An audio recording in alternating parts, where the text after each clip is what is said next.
Billionaire tries to humiliate black waitress in a foreign language. Her response stuns the whole restaurant. She'd taken a double shift just to keep the lights on. Another long night, another demanding customer. But when a billionaire walked in with his entourage, the room changed. The whispers, the stares. The quiet tension that every black worker knows too well. He looked at her like she was beneath him, then switched to a foreign language, certain she wouldn't understand, certain he could say anything he wanted. What he didn't know was that this night would flip the power dynamic he relied on his whole life. And her response, it wouldn't just silence him, it would expose something much deeper. Imani had learned to live on little sleep. Mornings at community college, nights at the upscale downtown restaurant, and whatever hours were left went to helping her younger brother with homework at the kitchen table. Waiting tables wasn't her dream, but it kept the rent paid, the fridge stocked, and the overdue notices from turning red. At work, she moved with quiet efficiency. She knew which regulars tipped well, which ones refused to look her in the eye, which ones suddenly spoke slower, as if her being black meant she couldn't understand them. She felt every stare when she walked past certain tables, the kind that measured her, weighed her, dismissed her. Still, she carried herself with calm professionalism. Guests saw a polite waitress in a neatly pressed uniform. They didn't see the dog-eared language book in her bag, the late nights studying, the dream of one day working far beyond the restaurant's walls. The place drew wealthy travelers, executives, and tourists from around the world. On busy nights, the air filled with accents and foreign words. Imani listened as she worked, picking up phrases, rhythms, and meanings most people assumed flew right past her. It was just another long shift, another night of balancing plates, fake smiles, and quiet resilience. But that evening, when the front doors opened and a billionaire with a reputation for arrogance stepped inside with his entourage, the energy shifted. The staff straightened, the manager hovered. And Imani, tired but composed, had no idea that before the night ended, she would be forced to choose between staying silent and proving that she understood far more than anyone believed. The billionaire's arrival sent a ripple through the staff.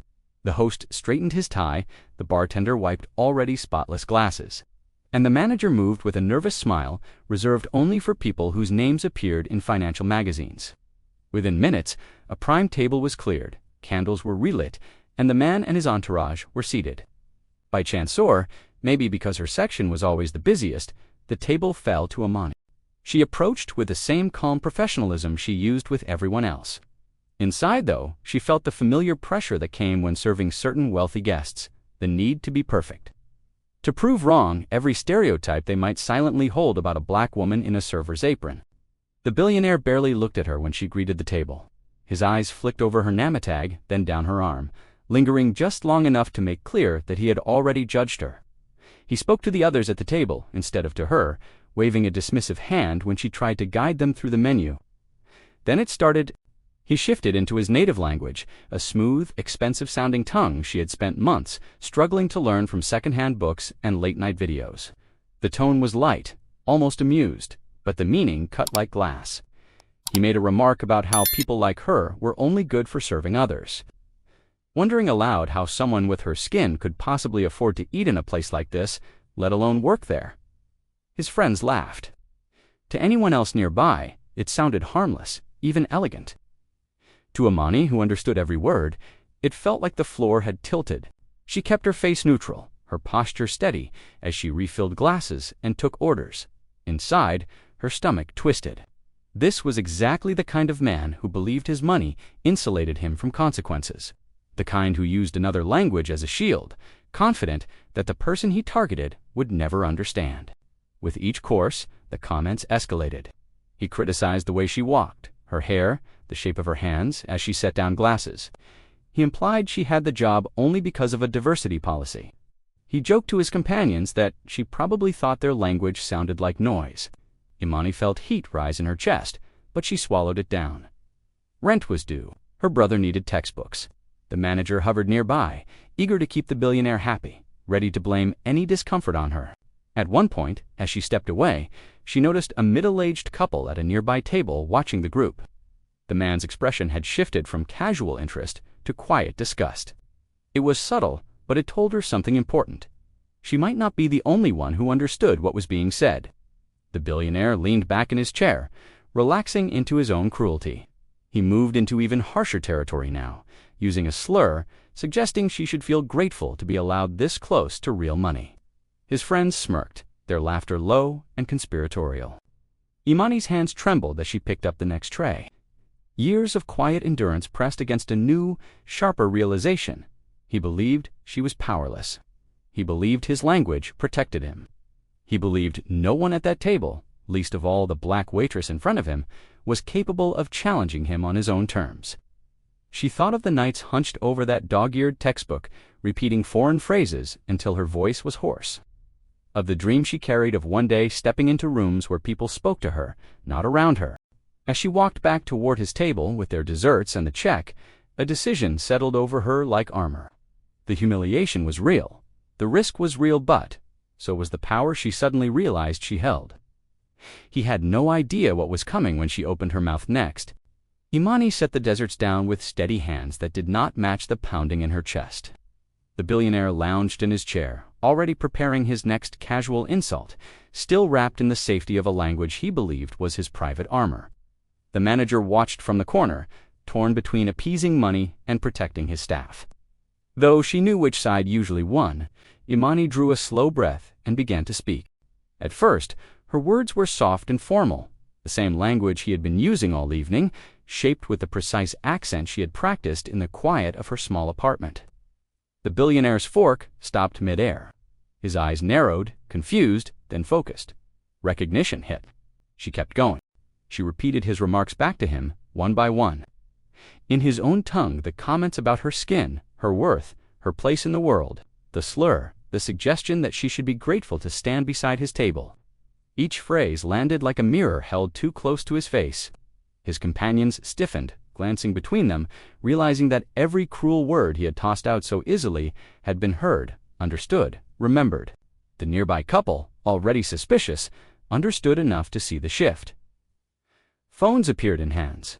The room, once filled with the low hum of expensive conversations, grew heavy and silent. Imani raised her voice just enough for the nearest tables to hear as she shifted back to English. Calmly explaining that the billionaire had spent the evening mocking her in a foreign language, convinced she was too ignorant to understand. She did not yell, she did not shake, she simply laid the truth bare, naming what he had done and how he had done it. The billionaire's practiced charm faltered. His smile collapsed into something sharp and panicked. The manager rushed forward, torn between silencing her and managing the spectacle now unfolding under the glow of camera lenses. For the first time that night, the power in the room no longer belonged to money. It belonged to the story being witnessed and to what would happen next. The silence in the restaurant did what money couldn't. It cornered him. Eyes were on him now, not with admiration, but with recognition. This wasn't charm. This wasn't sophistication. This was cruelty, exposed in high definition. The billionaire tried to recover, leaning on the same practiced arrogance that had carried him through boardrooms and interviews, but the staff had heard enough. The nearby couple, phones still in hand, refused to look away. The manager, sweating under the weight of potential headlines, suddenly found his loyalty shifting from the richest man in the room to the story that might break before sunrise. The billionaire left in a rush of expensive fabric and shattered control, his entourage trailing behind him, their earlier laughter replaced by tight, uncomfortable silence. No grand speech, no final word, just the sound of a door closing on a man unused to being held accountable. For Imani, the night didn't end with applause. Her hands still shook when she untied her apron. The manager's apology felt thin, more about damage control than true understanding. Yet something had changed. Coworkers approached her with quiet respect. The couple who had filmed the scene promised that what happened wouldn't stay within those walls. Days later, the video spread. Viewers watched a black waitress calmly dismantle a billionaire's casual racism in the very language he'd used to belittle her. Comment sections filled with stories from servers, cleaners, cashiers, people who knew what it felt like to be underestimated, spoken around, mocked in ways others were never meant to understand. Imani still went back to work. She still studied late. But now, when she opened her language books, it wasn't just about escaping her circumstances. It was about refusing to let anyone define her place in the world. Because this wasn't only her story, it was a glimpse into how easily power disguises prejudice as sophistication. The question is, when we recognize that disguise in our own lives, do we stay silent or do we finally call it by its name?